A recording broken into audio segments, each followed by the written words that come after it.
Hi everybody. At the end of the first week of the Vuelta, the riders have covered 45% of the race distance and 38% of the cumulative elevation gain. So far, the parcours did not disappoint, and it's only getting better from here onwards.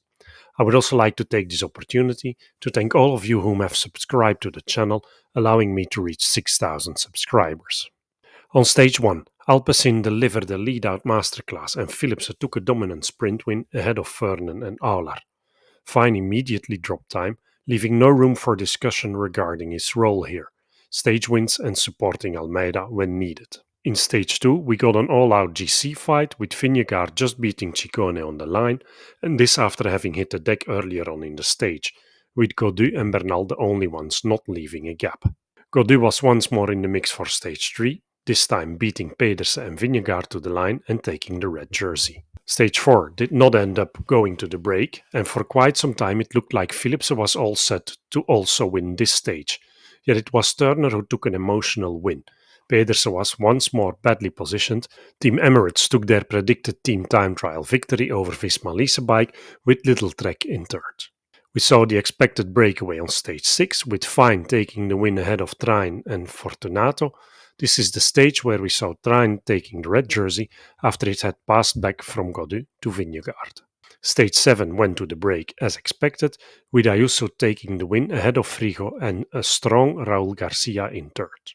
Stage 8 served as win number 2 for Philipsen, which brings us to stage 9, which I had called for the break. We did see a 5-man break go up the road, yet Trek never gave them more than 2.5 minutes. Eventually, it was Vingegaard having good legs and deciding to send it on the finish climb. Ciccone tried to follow, yet blew up in the effort, losing 1 minute and 46 seconds to Jonas.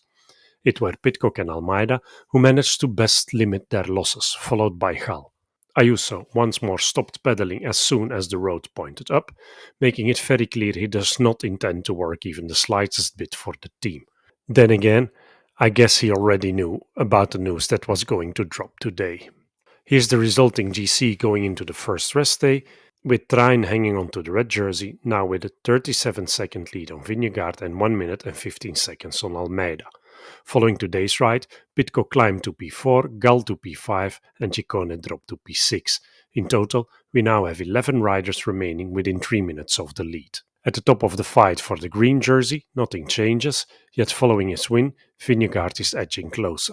Vingegaard also moves up in the fight for the polka dot jersey, yet remains well off the lead, and Vine will take the jersey into the second week. Here's an overview of what's to come in week 2 of this Vuelta, which is made up purely of breakaway and GC stages, including the mythical Angliru on Friday.